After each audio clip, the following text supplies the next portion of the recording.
Welcome back to the Hephaestus Challenge right here on twitch.tv/The Rob and Dan Show and youtube.com/The Rob and Dan Show. We're sitting down now with one of the main men of the Holy Roman Army, the leader of Holy Celestium, if I'm pronouncing that correctly. It's Thomas. Hey, how's it going? Now, you are one of two main men for the HRA team, the other being Jub. How'd you guys come about putting this team together for the past couple tournament events? And how has that relationship been so far? Well, we were looking to go into this next competitive event, but we couldn't do it with either of our clans alone, so we decided to form a super team together, and that's been going pretty well. There you go. How'd that originally start out? It was just an idea. Like our clan members have been pretty good friends, and so they thought it'd be a good idea. Is there a way you guys originally met up? Is there an origin story to this? Nothing special, really. Nothing exciting enough to share? No, not really. Now, week one, you guys took on the Merrymen. You 5-0'd them, which I think was a surprise to at least a few of us. A lot of people were like, well, Merrymen, HRA had a really good showing in the Sky League. Merrymen, not necessarily the most practiced team in the world, and you guys really dominated them. How'd that feel for you guys? What were you thinking going into that, and how'd that feel coming out of that first game? We were a little nervous going in since, it was two different clans working together for the first time, but once we started going with it, it just worked out really, really well, and it was pretty awesome. We ended up coming out on top. Second week, you had... My notes are correct here. The Bully Boys, and you 4-2'd them. You actually had to use a timeout victory on that. What was going on there? Why did that seem like it took a bit longer than your first game? Was there something specific that happened that stretched it out? Or I believe that was on Canyon Ambush. Did you guys have a hard time finding each other? Yep, that was Canyon Ambush, and that was a really tough match. The Bully Boys were camping up in the red spawn corner, and it was really hard to get to them. So for the first part of the match, we just ended up pulling back and waiting for them to come out. Once we saw them slip out, we ran to steal their spot, but they came back just in time. They took us out, and there was like 5 minutes left, and we're like, F it, we're just going in. And we rushed in. They were in the wrong spot at the wrong time. We just ended up meat grinding them down. Now, do you know what might be happening? I hate to speculate this early in the season still, but Bully Boys are now 0-3. They had a really good showing against you guys, and the HRA seems to be an unstoppable force of destruction. What exactly happened in that first game, in that second game for you guys, and what do you think is going on with the Bully Boys? For that second game, I think it was mostly luck. I guess one of their members was having some issues at that specific moment, and it just ended up working out in our favor. Okay. Last week, week number 3, you took on, if my notes are correct, the Riders. You guys 5-1'd the Riders. That's not something most teams can say in their entire history.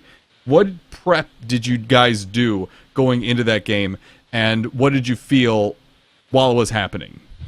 Yeah, actually, we didn't do as much prep as I would have liked. We ended up, I think we decided on our build, I think the day before the match. We did like 3 matches with it just to practice. And we're like, yeah, let's stick with that. We went with it.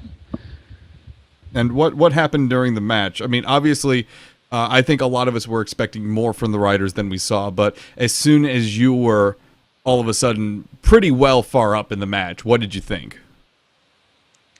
Well, once the match started, I think we had a pretty strong start. We were able to get the disables we wanted and keep the other chip pinned down. We just split them up nicely, and then they had a few mistakes that worked out in our favor, where they got split up.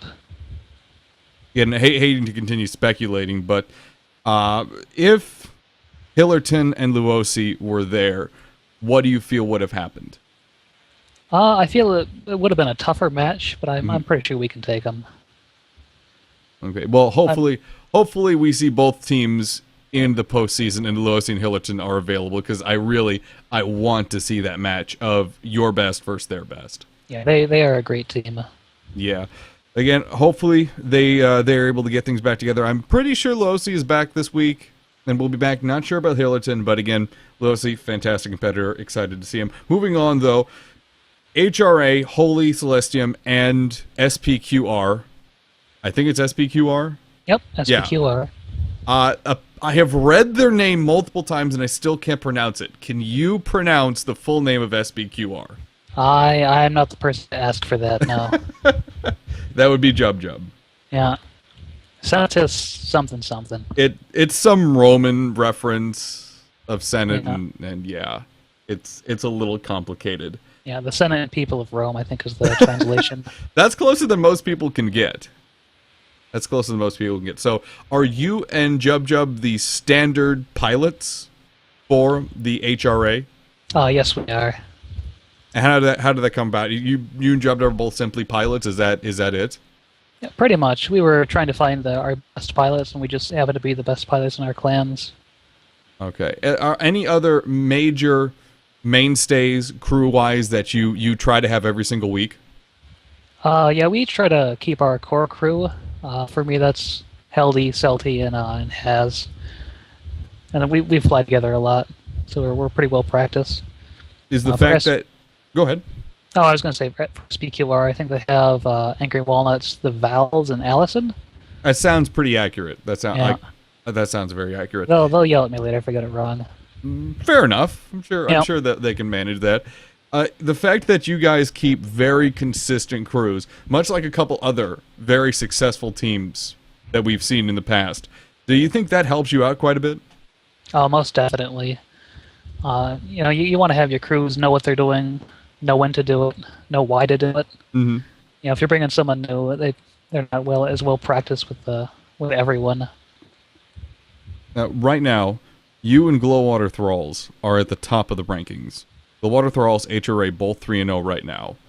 Coming up, you guys are going against the Art of War, which, personally, I feel you have a decent shot against. I think you're going to be able to handle that pretty well. Are there any games coming up here that you feel like, well, you're going to have to buckle down and really prepare for them, or are you simply taking it a week at a time? We try to practice for each upcoming match. We don't try to look too far ahead.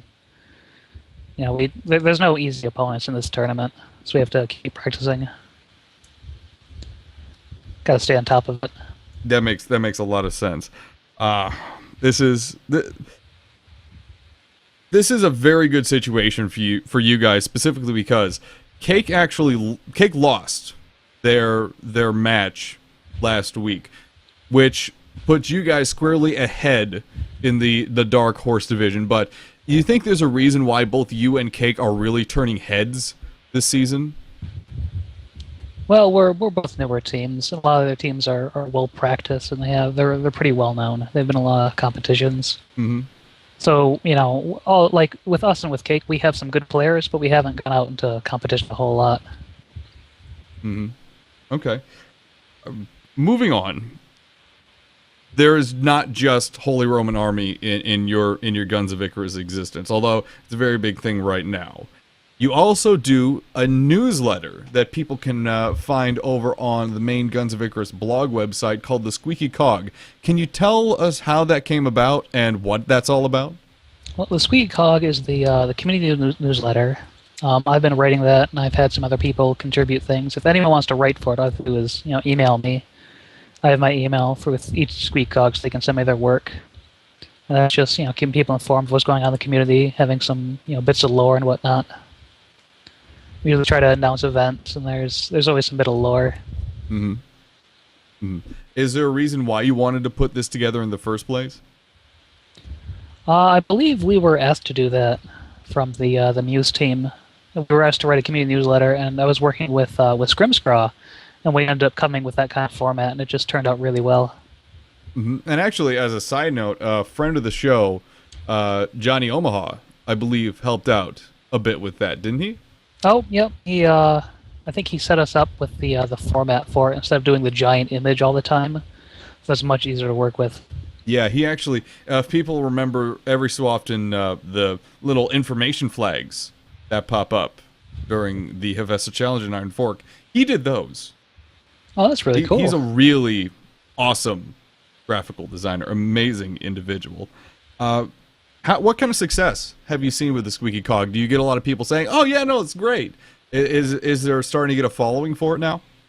Not as much as I would like. I don't know a lot of people that actually read it. I do have one person who keeps sending in great stuff. The Foggy with a Chance of Fog, and we love the work he does. And there are some great articles on here right now. I'm looking at issue number 9 right now, including talking about the Sunday Community Skirmish, Squid Racing, which we'll get to in just a moment, they have coming up, and Hephaestus Challenge Week 3 in review right there. Squid Racing. You guys have announced an event, Squid Racing. Tell us about it. Yeah, trying to bring back some squid racing. Guess there's not a whole lot more besides squid racing. We got some rules to make it more racing instead of, just a mine competition. So it's smaller teams, groups of 4. You don't need a whole team of 8. So we're hoping for some different teams to show up instead of the usual clans. Has anyone already put in for it? Yeah, we have, I think SAC is going to put forward 2 teams. I've been talking to other clans. I haven't heard much back from them. I know Holy is going to get a clan in there. SPQR will probably get a team in there. Beyond that, I haven't heard too much from most people. In addition to teams, you're also looking for, if I am reading this correctly, referees and casters and streamers for that as well, correct? Yep. And if people are interested in that, can they just look you up on Steam or in-game? Yep, just contact me on the forums, on Steam, in-game, whichever. There we go. So if you're interested in helping out with that, there you go. And where can people find the Squeaky Cog at? Squeaky Cog will be on the blog, on the Guns of Icarus site. It's just gunsofIcarus.com. And it should be right there on that front page. There we go. Thomas, one of the leaders of the Holy Roman Army and leader of Holy Celestium. Thanks so much for taking the time to sit down with me. Good luck with the Art of War today. By the time this airs, you will have actually already played them. You are the first game in week 4 this time around. So, hopefully you did well with them. Congratulations to you guys for the victory so far, and good luck with the rest of the Hephaestus Challenge. All right, thanks for having me. Thank you for tuning in, folks. You're watching the Hephaestus Challenge right here on twitch.tv/The Rob and Dan Show.